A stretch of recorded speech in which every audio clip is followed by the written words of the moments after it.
Hello everyone. Thank you for having me. My name is Arthur, and I'm going to be speaking to you today about closed dryer replacement vents. After watching this video, if you found information here helpful, please subscribe to our channel and like this video to continue making more top 10 videos. Also turn notification on to get latest videos uploaded.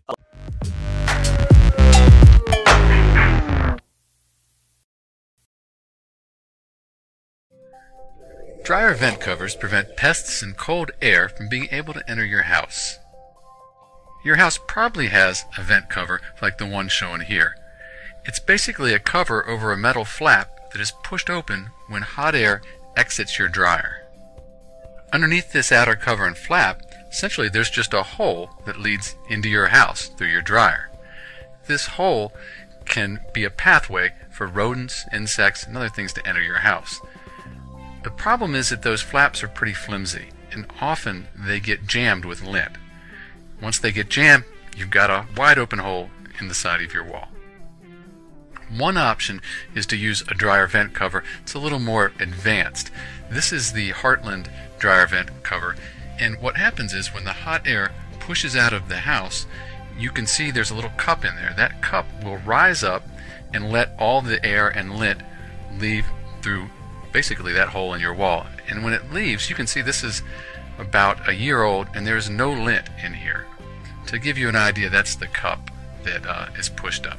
So if you watch the video here, you can see the air is going to leave once the dryer turns on and push the cup up. Normally the lid will hold it in so it doesn't flip over. There's no lint in here. To give you an idea, that's the cup that is pushed up. So watch the video here.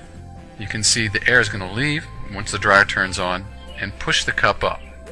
Normally the lid will hold it in so it doesn't flip over. No lint in there. So it's called the Heartland 21,000 dryer vent closure. There are other brands out there, I'm sure, as well. This video is from the homeenergychecklist.org, and thank you for watching.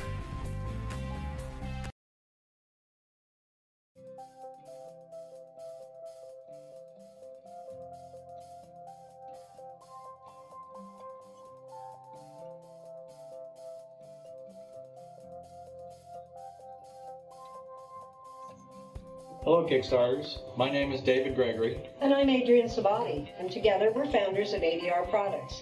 Our story is really about how a simple do-it-yourself project turned into a full-blown product development project. And we're producing the BetterVent for people who don't vent their dryers to the outside. So who needs a BetterVent? People like us who want something better than what is available. Who are tired of messing around with the old water trap models. People who want to save a little energy. Homeowners that have a dryer exhaust line that exceeds the manufacturer's recommendations. Homeowners who are venting their dryer into the garage. People who want to support a made-in-USA product. People who are concerned about indoor air quality. Your friends at ADR Products have put together a short video to demonstrate how easy it is to install your BetterVent. Here's what you will find in the box and the tools you will need. The BetterVent should be installed in a vertical position as close to the dryer as possible. We recommend using a 4-inch transition duct designed for electric clothes dryers. A 90-degree close elbow or the snap-to-vent will prevent the transition duct from being crushed against the wall. Release the door latches. Steady your BetterVent against the wall. If the wall is concrete or plastic, it's 1.5 inches deep, tap in the plastic anchor. Sheetrock. Drill a 3/16 hole. Reposition the BetterVent to align with the anchors. Some of our customers have told us that they've had or Velcro strips to mount their BetterVent to the wall. Close to the close elbow and secure with hose clamps.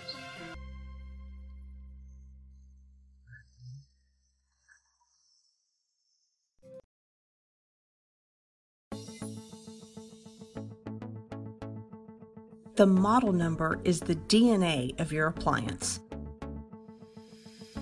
There are 1,000 different models of each individual appliance.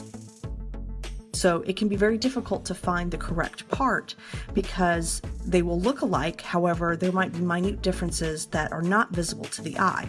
So getting the right model number will help you order the correct part for your appliance so you can actually fix it. For washers and dryers, check on the inside of the door on the frame, on the actual door itself, on the back of the unit, or on the side. For top-loading washers and dryers, you can also find them under the lid close to the hinge.